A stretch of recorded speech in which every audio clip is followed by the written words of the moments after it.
Hi, I'm Amanda Wood here with Cody Jones in the Swamp to get you ready for this annual Florida-Georgia rivalry this weekend. The NCAA announced today that Georgia's stud running back Todd Gurley is going to be suspended until November 15th when the Georgia Bulldogs take on the Auburn Tigers. But for now, Florida's going to have to look at Georgia's running back Nick Chubb, who is a stud on Georgia's offense. So Florida's defense is really going to have to step it up. Cody, you spoke with DJ Durkin earlier today. What is their game plan against this Georgia offense? Yeah, I don't think it changes too much. Obviously, everybody knows how good Todd Gurley is. The tape is out there on him. But this Georgia offense still kind of does the same thing. It's a two-back, pro-style offense. It's been kind of the same for as long as Mark Richt has been there for the most part. That's kind of who they are. That's their identity. And it's going to be the same thing with Chubb in there. It's just he's going to be the one carrying the ball. And he's been doing that a whole lot lately. He's got 68 carries in the last 2 games. He's been their horse on offense. And with a lot of guys hurt behind him, too, he's going to have to be that again on Saturday against Florida. So I think it's a benefit for him. He's had the bye week to rest up a little bit after touching the ball so much. So now he's going to have to be ready probably for 30-plus more carries if that offense is going to work the way it has in recent games.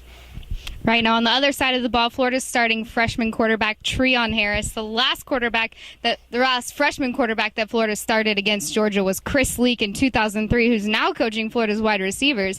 But Cody, is Treon Harris going to provide that spark that this Florida offense so desperately needs right now? Yeah, they really need it badly, and I think he's the guy that if it's going to come, he's going to have to be the one that provides it. They really need a spark at that quarterback position particular. It's been a real big struggle for them lately, and really this whole season. They have not passed the ball very well, and they've turned the ball over quite a bit. Driscoll's been a guy that really hasn't been able to hang on to the ball after the 2012 season. That was one of his great strengths. So they're going to go with the change this week and see what Harris can do. I think the issue is more what happens before the snap, because he doesn't have the experience here, and especially in a college offense in general. He's been on campus for a couple months. Can he get the offense lined up? Can he change protections, be able to handle things that way? I think that those are probably the bigger question marks for him, because they know what he can do offensively. I mean, he's a good player that the players all rave about what he can do. When the play breaks down, he can use his legs and get outside the pocket a little bit and throw the ball accurately down the field. So there's certainly some challenges that he's going to have to face in a really unique atmosphere to be getting your first start in, but I think they feel pretty confident he's going to be able to handle it.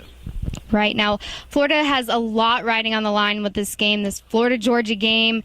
Coach Muschamp, everyone talks about his job security. Cody, is this one of those games right now that is kind of like maybe not with Coach Muschamp? Yeah, we'll see what happens. Obviously, this is a game he really needs to get the pressure off him and maybe just feel a little bit better about his job security. But I think it's going to be interesting to see what happens if Florida doesn't win this game, because there's a chance that they could make a change, and it could potentially happen on Sunday or Monday, or they can maybe wait till the end of the season. They've been kind of quiet about how they're going to handle that, but there's no question they're still evaluating this thing pretty closely. And I think Saturday's outcome, especially for a coach that's never beaten Georgia in his first 3 seasons, it's a pretty big game for Muschamp and really this entire staff going forward.